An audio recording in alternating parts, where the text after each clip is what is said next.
क्या कभी आपके साथ ऐसा हुआ है कि आप किसी जगह पहली बार गए हो लेकिन अचानक ऐसा लगा हो यार ये तो पहले भी हो चुका है, या कोई इंसान पहली बार मिला हो लेकिन उसे देखते ही लगा हो कि इस मोमेंट को मैं पहले भी एक्सपीरियंस कर चुका हूँ। सबसे अजीब बात, आपको पता होता है कि ये इम्पॉसिबल है फिर भी दिमाग मानता ही नहीं है। इसी अजीब एक्सपीरियंस को कहते हैं डेजा वू, एक फ्रेंच शब्द जिसका मतलब होता है ऑलरेडी सीन। लेकिन सवाल ये है, आखिर हमारा दिमाग हमें ऐसा फील करवाता ही क्यों है? क्या ये सिर्फ दिमाग की एक ग्लिच है या फिर इसके पीछे कोई और ही राज छुपा हुआ है? सबसे पहले एक मिथ क्लियर कर देते हैं। बहुत से लोग मानते हैं कि डेजा वू पिछले जन्म की यादें होती हैं या ये किसी पैरेलल यूनिवर्स का प्रूफ है, लेकिन आज तक इन बातों का कोई साइंटिफिक एविडेंस नहीं मिला है। साइंस इसे बिल्कुल अलग तरीके से देखती है। वैज्ञानिकों के हिसाब से डेजा वू हमारे दिमाग के मेमोरी सिस्टम से जुड़ा हुआ एक एक्सपीरियंस है। हमारा ब्रेन हर सेकंड हजारों इन्फॉर्मेशन प्रोसेस करता है। कभी कभी बहुत ही छोटी सी टाइमिंग एरर हो जाती है और दिमाग किसी बिल्कुल नए मोमेंट को गलती से एक पुरानी मेमोरी की तरह ट्रीट कर लेता है।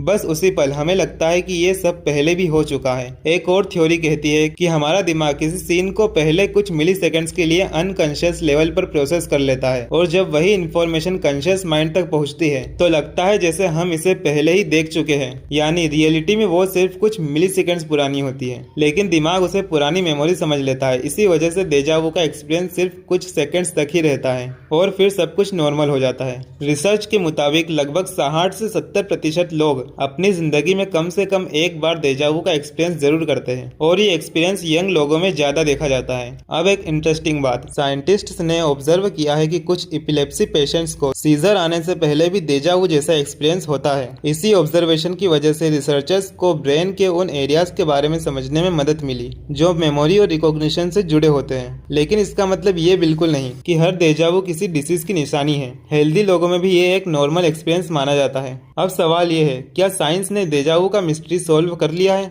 जवाब है नहीं। कई थ्योरीज जरूर हैं, लेकिन कोई भी थ्योरी हर केस को परफेक्टली एक्सप्लेन नहीं कर पाती और इसी वजह से डेजा वू आज भी एक न्यूरोसाइंस के सबसे इंटरेस्टिंग मिस्ट्रीज में से एक माना जाता है। तो अगली बार जब आपको अचानक लगे कि ये एक मोमेंट पहले भी हो चुका है तो घबराइएगा मत। हो सकता है ये सिर्फ आपके दिमाग की एक छोटी सी टाइमिंग मिस्टेक हो, या हो सकता है साइंस ने अभी तक इसका असली जवाब ही नहीं ढूंढा हो। और शायद इसी वजह से डेजा वू आज भी हमारे दिमाग के सबसे अजीब और मिस्टीरियस एक्सपीरियंस में से एक माना जाता है। अगर आपको हमारी वीडियो पसंद आई हो तो जाने से पहले एक लाइक और सब्सक्राइब जरूर करें। धन्यवाद।